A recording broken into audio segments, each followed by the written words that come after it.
आजको यस प्रस्तुतिमा स्वागत छ। आजकल एउटा सानो बच्चा एक कोहरो फोनको उज्यालोमा हराइरहेको दृश्य हाम्रो घरघरमा एकदमै सामान्य भइसकेको छ नि, होइन र? हामी प्राय यसलाई बच्चा भुलाउने सजिलो उपाय मान्छौं। तर भर्खरै टाइम्स अफ इन्डियामा प्रकाशित एम्स अर्थात् AIIM को एउटा अनुसन्धानले यसको पछाडि लुकेको डरलाग्दो यथार्थलाई बाहिर ल्याएको छ। यसले बाल्यकालको प्रारम्भिक विकास र हामीले प्रयोग गर्ने प्रविधि बीचको सम्बन्धलाई निकै गहिरिएर हेर्न बाध्य बनाएको छ। अनुसन्धानको मुख्य निष्कर्ष साँच्चै नै गम्भीर छ। 18 महिनाभन्दा कम उमेरका बच्चाहरूलाई धेरै बेर स्क्रिन हेर्न दिँदा उनीहरू 3 वर्षको हुँदासम्म अटिजम हुने सम्भावना निकै बढी हुन्छ।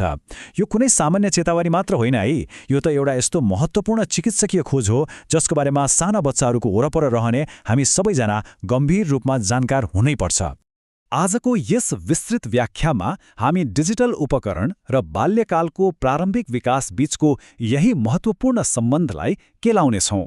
यो अध्ययनले देखाएको वास्तविकतालाई सरल रूपमा बुझ्ने र यसले दैनिक जीवनमा पार्ने प्रभावबारे जान्ने प्रयास गरौँ। आजको यस व्याख्यामा हामी मुख्य 4 कुरामा केन्द्रित हुनेछौँ। पहिलो, एम्सको स्क्रिन टाइम अध्ययन। दोस्रो, अटिजम स्पेक्ट्रम डिसअर्डरलाई बुझ्ने। तेस्रो, प्रारम्भिक लक्षणहरू कसरी पहिचान गर्ने। र चौथो, हेरचाहकर्ताहरूले चाल्नुपर्ने व्यावहारिक कदमहरू। ल, अब हाम्रो पहिलो खण्डबाट सुरु गरौँ, एम्सको स्क्रिन टाइम अध्ययन। अब यो समयरेखालाई हेरौँ। अनुसन्धानकर्ताहरूले विकास र जोखिमको एउटा स्पष्ट क्रम अवलोकन गरेका छन्। 18 महिनाभन्दा कम उमेरमा धेरै स्क्रिन हेर्ने बानी, त्यसपछि 1 वर्षको उमेरमा देखिने प्रारम्भिक प्रभाव र अन्ततः 3 वर्षको उमेरमा गरिने अटिजमको निदान। यसले विकास क्रम कसरी अगाडि बढ्छ र ठ्याक्कै कुन बिन्दुमा जोखिम उच्च हुन्छ भन्ने एउटा स्पष्ट चित्र दिन्छ।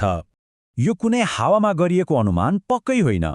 अनुसन्धान टोलीले अटिजम भएका र नभएका बच्चाहरूको तथ्याङ्कलाई लिएर वास्तविक मापन नै गर्यो।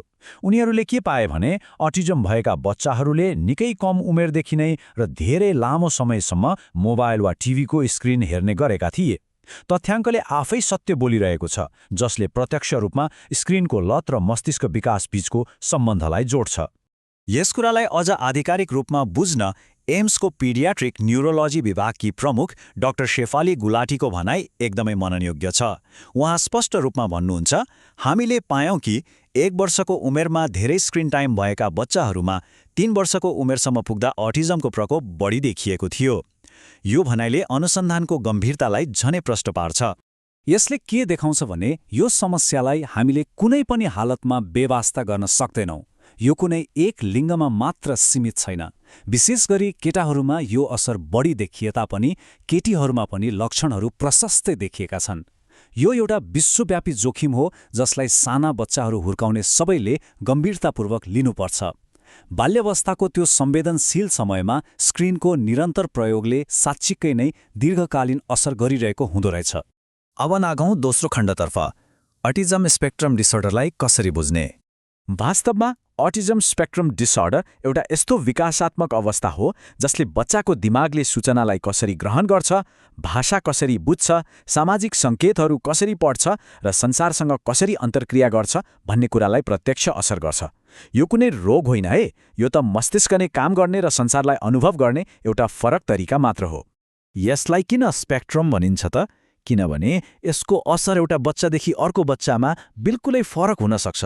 सोचौँ त, केही बच्चाहरू कहिल्यै बोल्न सक्दैनन्, जबकि अरूहरू निरन्तर बोलिरहन्छन् तर सामाजिक नियमहरू बुझ्न सङ्घर्ष गर्छन्। जस्तै कुरा गर्दा गर्दै कोही किन उठेर हिँड्यो भनेर उनीहरूले बुझ्नै सक्दैनन्। हो, यही विशाल विविधतालाई बुझ्नु नै अटिजमलाई सही रूपमा बुझ्नु हो।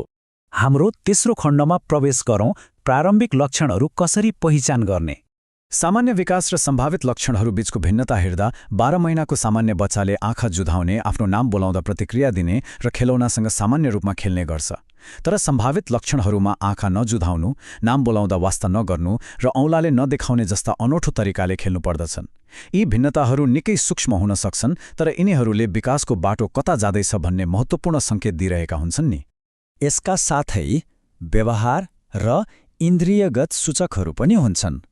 जस्तै एउटै कुरा दोहोऱ्याइरहनु, गोलो घुम्ने, हात हल्लाउने वा सामानहरू लाइनमा राख्ने दिनचर्यामा सानो परिवर्तन हुँदा पनि अत्याधिक अत्तालिने अवस्था आउन सक्छ र ठूलो आवाज सुन्दा उनीहरूले महसुस गर्ने संवेदनशीलता केवल डर होइन, त्यो वास्तविक पीडा नै हुन सक्छ।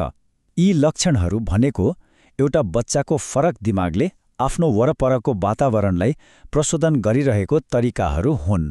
बोली र सामाजिक सञ्चारका चुनौतीहरू पनि उत्तिकै महत्त्वपूर्ण छन्। बोली ढिलो आउनु, आफूलाई तेस्रो व्यक्ति जसरी सम्बोधन गर्नु वा अर्थ नै नबुझी शब्दहरू प्रयोग गर्नु यसका उदाहरण हुन्। प्राय सामाजिक अन्तर्क्रिया सबैभन्दा ठूलो सङ्घर्ष बन्न पुग्छ। साथीहरूको भावना र नलेखिएका सामाजिक नियमहरू उनीहरूको लागि एकदमै अलमल्ल पार्ने खालका हुन्छन्। संसार उनीहरूको लागि कहिलेकाहीँ एकदमै भ्रमपूर्ण र जटिल ठाउँ जस्तो लाग्न सक्छ। अब लागौँ हाम्रो अन्तिम र सबैभन्दा महत्त्वपूर्ण खण्डतर्फ, हेरचाहकर्ताहरूले चाल्नुपर्ने कदमहरू। डाक्टर गुलाटीको यो भनाइले एउटा मूल सत्यलाई उजागर गर्छ। उहाँ भन्नुहुन्छ, हामीले बच्चासँग व्यक्तिगत रूपमा जति धेरै अन्तर्क्रिया गर्छौं त्यो उति नै महत्त्वपूर्ण हुन्छ। साना बच्चाहरूलाई मानिस बन्न र सामाजिक सिपहरू सिक्नको लागि मानवीय अनुहार, आवाज र प्रत्यक्ष प्रतिक्रियाहरूको आवश्यकता पर्छ, कुनै डिजिटल उपकरणको होइन। एउटा चम्किलो स्क्रिनले कहिले पनि आमाबाबुको न्यानो उपस्थितिलाई प्रतिस्थापन गर्नै सक्दैन।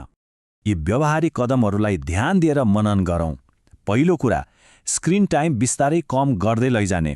अचानक फोन खोज्दा बच्चालाई क्षण तनाव हुन सक्छ, त्यसैले यो एउटा क्रमिक प्रक्रिया हुनुपर्छ।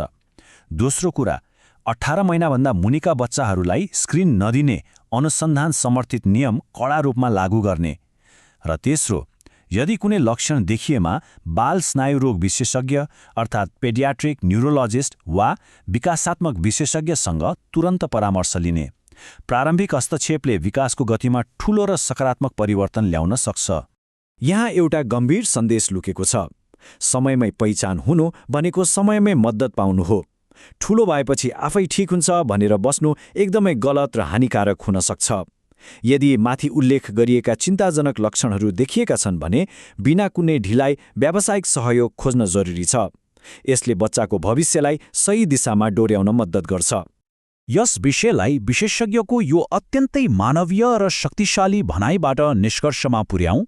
प्रत्येक बच्चा, चाहे उसलाई कुनै कठिनाइ होस् वा अटिजम, उसलाई सम्मानजनक जीवन जिउने अधिकार छ। प्रत्येक बच्चाको लागि सही सहयोग, सही वातावरण र सबैभन्दा महत्त्वपूर्ण कुरा, प्रत्यक्ष र न्यानो मानवीय उपस्थिति हुनु एकदमै अपरिहार्य छ। अन्त्यमा यो एउटा गम्भीर प्रश्नमा विचार गरौँ। जब हरेक ठाउँमा स्क्रिनहरू हावी हुँदै गइरहेका छन्, तब बच्चाहरूलाई मानिस बन्न सिकाउने ती महत्त्वपूर्ण प्रत्यक्ष मानवीय अन्तर्क्रियाहरूलाई हाम्रो समाजले कसरी जोगाउला? यो एउटा यस्तो प्रश्न हो जसले प्रविधिको भूमिका र हाम्रो जिम्मेवारीबारे गम्भीर रूपमा सोच्न बाध्य बनाउँछ। आजको यस व्याख्यामा हामी सँगै रहनु भएकोमा धेरै धेरै धन्यवाद।